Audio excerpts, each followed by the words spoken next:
लेकिन अभी किस नई प्रतिस्थापन जो अभिक्रिया है उनके एग्जाम्पल हम पढ़ रहे हैं। तो इनमें एल्किल हैलाइड है, उसकी अभिक्रिया किसके साथ करवा रहे हैं? एल्कोहलिक KCN के साथ, यानी पोटेशियम साइनाइड के साथ। तो KX का निष्कासन हो जाएगा, क्या बच जाएगा? RCN। RCN का मतलब क्या हुआ? Alkyl cyanide. Alkyl cyanide.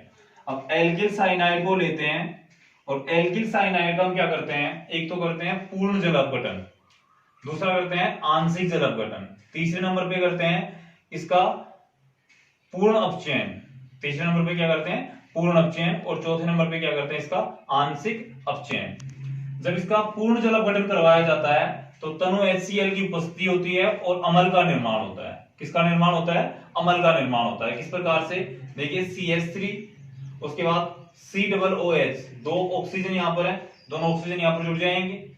4 hydrogen है तो एक हाइड्रोजन तो यहां पर जुड़ गया और 2 हाइड्रोजन किसके साथ चले गए? नाइट्रोजन के साथ चले गए। किसके साथ चले गए? नाइट्रोजन के साथ चले गए। तो किसका निर्माण हुआ है हमारे यहां पर? एसिटिक अम्ल का। नाइट्रोजन के साथ 3 हाइड्रोजन जा रहे हैं, 3 और 1 4, एक यहां पर जा रहा है। तो 4 हाइड्रोजन इस प्रकार से कंप्लीट हो जाते हैं और एसिटिक अम्ल का निर्माण हो जाता है। नंबर सेकंड पे देखो, जब आंशिक इसका जल अपघटन करवाते हैं प्लस H2O लेते हैं तो सांद्र HCl लेंगे। एक चीज हमेशा याद रखनी है, जब पूर्ण जल अपघटन करवाएंगे तो तनु HCl लेंगे और जब आंशिक जल अपघटन करवाते हैं तो सांद्र HCl लेते हैं। तो यहां पर देखो CH3 ऐसे कैसे है? H2O जल अपघटन करवा रहे हैं ना, तो एक ऑक्सीजन है, कार्बन से एक ऑक्सीजन जुड़ गया, 2 हाइड्रोजन है यहां पर, तो 2 हाइड्रोजन जो यहां पर हमारा दिखाई दिया है, नाइट्रोजन के साथ 2 हाइड्रोजन जुड़ जाएंगे। नाइट्रोजन के साथ 2 हाइड्रोजन जुड़ जाएंगे। हमें यहां पर एक कम कार्बन वाली श्रृंखला प्राप्त होती है जिसे हम क्या कहते हैं? एसिटेमाइड। इसका सूत्र क्या होता है? एसिटेमाइड। CH3COONH2, CH3COONH2। फिर इसका करवाते हैं पूर्ण अपचयन। क्या करवाते हैं? पूर्ण अपचयन। तो पूर्ण अपचयन करवाते हैं, 4 हाइड्रोजन लेते हैं, उपस्थिति किसकी होती है? C2H5OH, यानी ethyl alcohol plus Na, sodium ethyl alcohol की उपस्थिति होती है, जिससे CH3CH2NH2 एथिल एमीन प्राप्त होता है। और इस रिएक्शन को मेंडियस अभिक्रिया भी कहते हैं। मेंडियंस अभिक्रिया भी कहते हैं, याद रखना ये, इस रिएक्शन को मेंडियंस अभिक्रिया भी कहते हैं। एग्जाम में आपसे पूछ सकता है। फिर इसी को लेकर एल्किल हैलाइड को लेकर, एल्किल साइनाइड को लेकर अभिक्रिया करवा रहे हैं, किसका? आंशिक अपचयन करवा रहे हैं। और आंशिक अपचयन किसकी उपस्थिति में? SN plus HCl plus H2O। तो हमें क्या प्राप्त होता है? Aldehyde, CH3CHO, CH3CHO। इसका वैसे नाम क्या होगा? एथेनॉल। क्या नाम होगा? एथेनॉल। नामकरण करके देखेंगे, 2 कार्बन है तो एथ आ जाएगा और एल्डिहाइड का अनुलोगन है क्या? एल, तो एथेनॉल बन जाएगा। और इस अभिक्रिया को हम क्या कहते हैं? स्टीफन अभिक्रिया। क्या कहेंगे इसे? स्टीफन अभिक्रिया। ये आपके 11वें चैप्टर में भी आएगी, 12वें चैप्टर में आएगी। मेंडियस अभिक्रिया है वो आपके 13वें चैप्टर में भी है और आपको 10वें चैप्टर में भी सीखने के लिए मिल रही है ये। इसे कहेंगे मेंडियंस अभिक्रिया। ये है मेंडियंस, स्टीफन और मेंडियंस अभिक्रिया, आपको ध्यान रखनी है। मोस्टली ये दोनों ये एग्जाम की दृष्टि से। तो ये तो किसके निर्माण से हुई? जब एल्किल हैलाइड की अभिक्रिया हमने एल्कोहलिक KCN के साथ करवाई, एल्कोहलिक KCN के साथ करवाई। सेकंड नंबर पे आ जाओ, जब एथिल आइसोसाइनाइड का निर्माण होता है, तो एथिल आइसोसाइनाइड का निर्माण किससे होता है? एल्किल हैलाइड लेते हैं और उसकी अभिक्रिया किसके साथ करवाते हैं? AgCN के साथ, सिल्वर साइनाइड के साथ। तो सिल्वर साइनाइड के साथ अभिक्रिया करवाएंगे तो AgX तो क्या हो जाएगा? बाहर हो जाएगा, AgX बाहर निकल गया, बच गया क्या? RCN, RCN। लेकिन यहां पर RCN नहीं बचेगा, RNC बचेगा, यानी आइसोसाइनाइड का निर्माण हो रहा है, एल्किल आइसोसाइनाइड का, एल्किल आइसोसाइनाइड का। इसका रीजन क्या है मैं आपको बाद में बताऊंगा। तो यहां पर निर्माण हो गया R सिंगल बॉन्ड N। अब यहां पर डबल बॉन्ड और एक क्या है? उपसह संयोजक बंध। एक क्या है? उपसह संयोजक, और ये कार्बन। उपसह संयोजक बंध क्यों आया यहां पर? कार्बन की संयोजकता कंप्लीट करने के लिए। वैसे कार्बन की संयोजकता कंप्लीट होती नहीं, क्योंकि यहां पर 2 इलेक्ट्रॉन इसको एक साथ देंगे और 2 इलेक्ट्रॉन ये, तब जाकर इसकी 4 संयोजकता इसकी कंप्लीट होती है।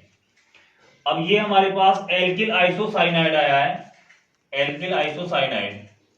इसका जल अपघटन करवाते हैं 2H2O के साथ, तो मेथेनिमीन प्राप्त होता है।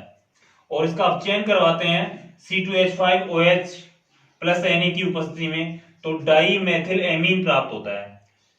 देख लो CH3, उसके बाद 2H2 है, 4 हाइड्रोजन 2 ऑक्सीजन, तो 2 हाइड्रोजन तो किसके साथ जुड़ गए, नाइट्रोजन के साथ, और 2 हाइड्रोजन, एक हाइड्रोजन एक हाइड्रोजन, ये हो गया, बच गया क्या C, 2 ऑक्सीजन थे, COO, HCOOH, क्या हो गया, फार्मिक अम्ल, क्या हो गया, फार्मिक अम्ल।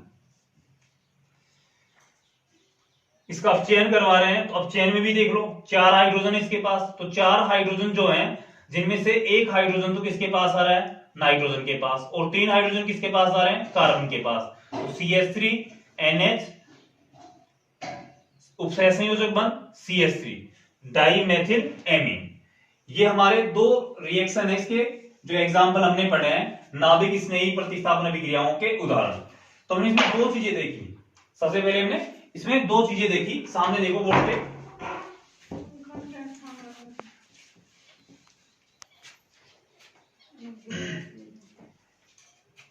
एक तो हमारे पास एल्किल हैलाइड है, इसकी अभिक्रिया KCN के साथ करवाई, और एक हमारे पास एल्किल हैलाइड है, इसकी अभिक्रिया हमने AgCN के साथ करवाई।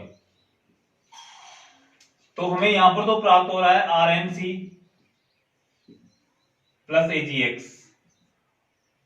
फर्स्ट वाली जो अभिक्रिया है उसके अंदर हमें एल्किल साइनाइड प्राप्त हो रहा है, और सेकंड वाली जो रिएक्शन है उसके अंदर में क्या प्राप्त हो रहा है, एल्किल आइसोसाइनाइड।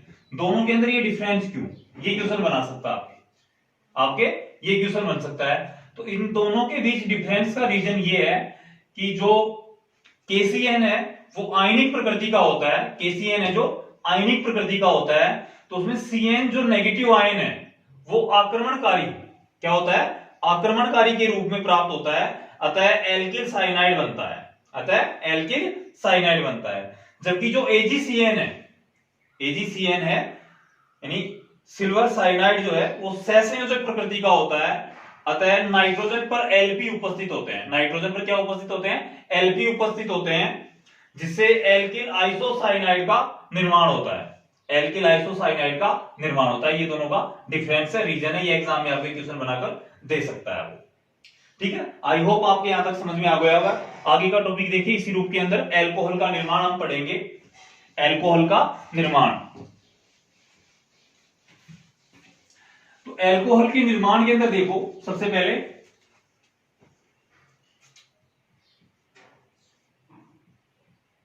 एल्कोहल का निर्माण, तो एल्कोहल की जो अभिक्रिया है, एल्कोहल क्या है, ROH ROH ROH, ये क्या है, एल्कोहल है। इसकी अभिक्रिया अलग अलग माध्यम में हम करवा रहे हैं। सबसे पहले तुम क्या कर रहे हैं, इसकी जो अभिक्रिया है वो जलीय KOH के साथ करवाते हैं। किसके साथ करवाते हैं, जलीय KOH के साथ। एक इसकी अभिक्रिया करवाते हैं AgOH के साथ, AgOH के साथ, वो भी कौन से माध्यम में है, जलीय माध्यम में। एक इसकी अभिक्रिया करवाते हैं Ag2O के साथ, जो भी किस माध्यम में है, जलीय माध्यम में, Ag2O जलीय माध्यम में। 3 रिएक्शन लेके चलते हैं और तीनों से किसका निर्माण कर रहे हैं, एल्कोहल का। किसका निर्माण कर रहे हैं, एल्कोहल का। तो ROH तो क्या है, एल्कोहल है, ROH क्या है, एल्कोहल है, लेकिन इसकी अभिक्रिया हम किसके साथ करवा रहे हैं, एल्किल हैलाइड के साथ। किसके साथ करवा रहे हैं, एल्किल हैलाइड के साथ। हैलाइड के रूप में हमने क्या ले लिया, X। अब यहां पर देखिए ध्यान से, X और K दोनों का निष्कासन हो जाएगा, यहां पर AgX निष्कासन हो जाएगा, निष्कासन हो जाएगा जलीय माध्यम में। जब इनका निष्कासन होगा जलीय माध्यम में, तो हमारे पास क्या प्राप्त होगा, यहां पर इसके रूप हम 2 लेते हैं, अणु के रूप में 2 अणु एल्किल हैलाइड के लेते हैं। तो यहां पर निर्माण हो रहा है ROH, बाहर क्या निकल रहा है, KX। यहां पर निर्माण हो रहा है ROH एल्कोहल का, बाहर क्या निकलेगा, AgX। तीसरी अभिक्रिया के अंदर देखो जो थोड़ी सी अलग है, Ag2O ले रहे हैं जलीय माध्यम में, तो इसके अंदर 2 अणु ले रहे हैं, तो 2 एल्कोहल के अणु निर्माण होंगे 2ROH प्लस 2AgX। ये निष्कासित हो जाएंगे। तो ये हो गया एल्कोहल का निर्माण। एल्कोहल के निर्माण के अलावा इसके अंदर आपको ध्यान से देखना है कि जो एल्किल हैलाइड की क्रियाशीलता का जो क्रम होता है वो 3 डिग्री एल्किल हैलाइड सबसे ज्यादा क्रियाशील होता है, उसके बाद 2 डिग्री होता है, उसके बाद 1 डिग्री होता है। तो 3 डिग्री सबसे ज्यादा, 2 डिग्री उसके बाद, 1 डिग्री उससे लास्ट में आता है। इसके अलावा आपके तृतीयक एल्किल हैलाइड का मात्र जल के साथ अभिक्रिया कराने पर या अपघटित होने पर एल्कोहल का द्वितीयक रूप भी प्राप्त हो जाता है, जो आगे की अभिक्रियाओं में हम देखेंगे। और इसके साथ ही एक एल्किल नाइट्राइड का निर्माण होता है कि एल्किल नाइट्राइड का निर्माण हम किस प्रकार से कर सकते हैं, वो रिएक्शन और देख लो साथ में, एल्किल नाइट्राइड का निर्माण।